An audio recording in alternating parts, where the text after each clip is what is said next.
हुई इंडस्ट्री में, क्या नए आर्टिस्ट, नए एक्टर्स, स्पेशली लड़कियों के लिए अब काम करना, फील्ड में आना, establish करना, has it become easier or the situation is the same, has become more challenging? I think so. I think it has become easier. Like now content creators are also being approached. Now people, I mean people would check TikTok accounts और फिर उनको भी approach करते हैं. तो अभी ऐसे ये नहीं है कि आपने ऑडिशन देना है और आपका ऑडिशन देख के आपको पहले होता था. मैंने भी पहली दफ़ा जाके ऑडिशन ही दिया था. अब कंटेंट क्रिएटर्स होते हैं, उनका इंस्टाग्राम अकाउंट देखते हैं, इफ दे थिंक कि उनको प्लेटफॉर्म मिलना चाहिए, उनको भी अप्रोच किया जाता है. तो I think it has become easier and people are being approached more from different platforms and not just. लेकिन जब एंटर हो जाते हैं इंडस्ट्री में, जब एक दफ़ा आप इंडस्ट्री में आ गए, तो उसके बाद सिचुएशन कैसी है? उसके बाद has things improved in terms of जो आपको पैकेजेस ऑफर होते हैं, जो आपको फैसिलिटीज़ ऑफर होती हैं, जिस तरीके से डील किया जाता है, वो सब चीज़ें आप देखती हैं अपने आसपास? कुछ इम्प्रूवमेंट हुई है? Things have become more easier? Now people have proper teams working for them. Okay. तो I mean आपको पता लग ही जाता है eventually कि if you're being wronged.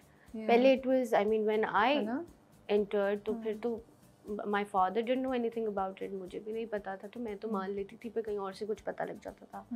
तो now people have a team working for them, तो सारी working उन्हें खुद नहीं करनी पड़ती. And they do get to know about things otherwise. तो मुझे लगता है it has become easier and I'm glad कि ये हो रहा है. पहले थोड़ा सा इशू होता था, लेकिन मुझसे भी पहले जो लोग जिन लोगों ने स्टार्ट किया था, आई थिंक उनको तो बहुत ही होता था. You were somewhere जब middle time जब चीजें चेंज हो रही थी. I was in the middle somewhere. But now I think it has become easier. अच्छा, जब आप कोई चीज़ नई स्टार्ट करते हैं ना, तो आप एक डिफरेंट मोड में होते हैं, थोड़े से नाइव होते हैं, यू नो. फिर as the time passes by आप में मैच्योरिटी आ जाती है, आप उस चीज़ को ज़्यादा कॉन्फिडेंस से, ज़्यादा कंफर्टेबली परफॉर्म भी कर रहे होते हैं, एग्जीक्यूट भी कर रहे होते हैं, या ओन अप भी कर रहे होते हैं. तो अब आप अपना जर्नी देखती हैं from the time that you started to this day. क्या चेंज आपको नज़र आता है फ्रॉम द नवाल जिसने पहला ड्रामा किया या पहला ऑडिशन दिया था, टू द नवाल जो यहाँ बैठी हुई है? आपका जर्नी में मैच्योरिटी का जो पूरा, मैच्योरिटी तो मैं नहीं बोलूँगी, जो पूरा जर्नी था उसको कैसे देखती हैं? क्या चेंजेस आपको अपने अंदर नज़र आते हैं? And has it been easy? It did take some time for me to realize कि you know how things operate. पहले तो मैं हर चीज़ मेरे लिए had to be something very serious. अब मुझे पता है कि you know I can easily say no to something that I don't want to do. पहले मैं कर लेती थी. Okay, pressure होता था. हाँ, pressure भी, और relevant रहना था ना. अब I think people know me. I hope so. तो मैं मना भी कर सकती हूँ scripts को. And now things have, it did take time, but gradually, eventually things have changed for me and for the better. Yeah. But आपको अपने अंदर क्या changes नज़र आती हैं? मुझे लगता है मैं चीज़ों को थोड़ा सा समझने लग गई हूँ, जो मुझे पहले बहुत सीरियस लगती थी चीज़ें कि oh you know this has to be.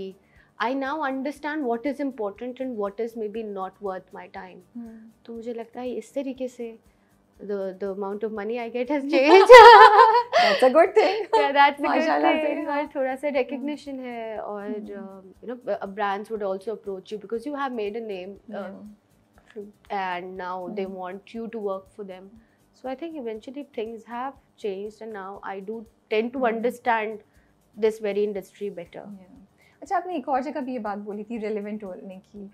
What do you mean by that and why? I think आपने कहा था this is my biggest challenge or concern and this is one thing that I really want. इसका क्या मतलब है ये जो आप कहती हैं कि मैं relevant रहना चाहती हूँ, और किस तरीके से आप समझती हैं कि आप relevant रह सकती हैं, and why is it important in your view? I think in especially this work, it is important कि आपने मेहनत की है और आपकी मेहनत का किसी को पता नहीं चला, या कोई ऐसा प्रोजेक्ट कर लिया जो किसी ने ना देखा और आपने उसको टाइम दिया हो बहुत ज़्यादा, या आप मतलब आप अगर काम कर रहे हैं तो आप relevant रहे in the sense that people know you. Okay. I mean you are working a lot and I mean आप hard work कर रहे हो और people don't tend to know you, that would be irrelevant. Okay. And to know that, to tell people that you exist, for me is relevance, and so I think it's very important. How do you think this can happen? इसको करने के लिए आपको what in your mind has to be done to make this happen? एक example थी, like this actor new actor went to a senior actor and said, you know, I don't want people to take pictures with me, बहुत मुश्किल होता है it. So that actor said, you will realize when they don't come to you for pictures. So this for me is relevance. Okay. और फिर आपको bother करेगा जब आपके पास होगा कि यार ये मैंने इतना नाम बनाया है या इतनी मेहनत की है और कोई पहचान नहीं रहा, तो शायद वेस्ट तो नहीं हो गया वक्त. ये वक्त एक ही बार मिला था और मैंने शायद इस गलत जगह इन्वेस्ट कर दिया. So I think relevance for me is this, that you are working and investing your time और ठीक जगह invest किया तो लोग आपको जानते हैं. Like अगर मैं कोई corporate job कर रही होती तो शायद मैं ये बोलती कि मेरी ये फर्म है, इसके लोग मुझे जानते हैं. लेकिन ये काम ऐसा है जिसमें आपका रेलेवेंस बहुत ज़रूरी है, लोगों को पता चले ओ दिस पर्सन एग्जिस्ट्स. और आपके टैलेंट की गवाही भी तो फिर वहीं से आएगी जब लोग आपको रिकग्नाइज करके आपको अप्रिशिएट करेंगे. अपॉर्चुनिटीज भी वहीं से और खुलेंगी. नाउ व्हेन यू से इट लाइक वो चीज़ें ना मेरे जहन में अब क्लियर हो रही हैं. जैसे आपने भी बोला कि गुलज़ेब का कैरेक्टर शायद रेलेवेंट नहीं होता अगर जैसे आपने मुझे कहा कि आपने किया तो मैंने शायद गौर से देखा तो मुझे अच्छा लगा. बिल्कुल कि may be because of me that character is making sense to people. So this is I think relevance. मतलब मे बी गुलज़ेब को वैसे थोड़ा टाइम लगता अगर से कोई और परफॉर्म कर रहा होता. I am not saying the character itself is not strong, but yes because you were doing it तो it did bring an extra you know bonus to the whole situation. तो वो फेमिलियरिटी एंड आपको पता हो कि ये बंदा अच्छा काम कर रहा होता तो आप already you are looking forward to seeing that performance you know from that actor. तो ये चीज़ें होती हैं.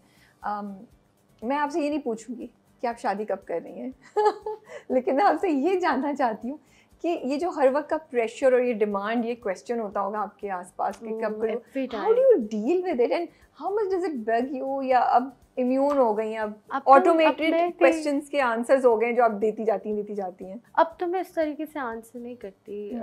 कर देती हूँ लेकिन मैं वही बता देती हूँ कि अभी मैंने सोचा नहीं है.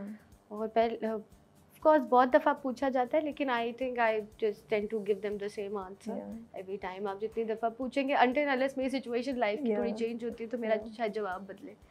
लेकिन जब तक but not just on screen, of screen भी आसपास के आपके लोग यही होता होगा ना, फैमिली में भी या रिलेटिव्स में भी या यू नो जो भी मिलता होगा वो क्वेश्चन करते होंगे और नो मैं बस बोलती हूँ बिकॉज़ यूजुअली लड़कियों के साथ होता है ये यू नो. हाँ होता है. लेकिन I just say that you know there is time for me to think about that. फिर बात खत्म हो जाती है. But does it bother you और do you think about it कि हाँ कैसे हमारे यहाँ आप कितने भी कामयाब हो जाएं फिर इवेंचुअली वो जो कामयाबी की एक सीढ़ी लास्ट स्टेप हाँ या स्टैम्प तभी होगी जब शादी हो जाएगी you know. Do you think about this being a woman कि हमारे यहाँ लड़कियों के लिए शादी को डिफाइन कर दिया जाता है as a must do thing for success you know? I think now things are changing and times are changing. Yes, और मेरी अल्हम्दुलिल्लाह मेरी फैमिली ऐसे नहीं सोचती कि आखिरी स्टेप आपका शादी है और आप अचीवमेंट आपकी तब भी नज़र आएगी जब आपकी शादी होगी. My family and my parents tend to think from the wider perspective. I mean right now और बहुत सारे लोग अब ऐसा सोच रहे हैं कि आप के लिए अब भी जो है एक लड़की के लिए या for somebody it's not getting married like being the last step towards achieving something. It's you being financially independent. True. अब ऐसे लोग सोच रहे हैं. I'm glad कि things are changing like that. पहले तो ये होता था कि शादी है लेकिन अब it's the money that you earn or the work that you do that's making no I see a big change. लगता है लड़कियों में बहुत clarity आ गई है. they now say कि नहीं हमें financially stable होना है. parents are also understanding and girls are making sure कि they fight for their rights.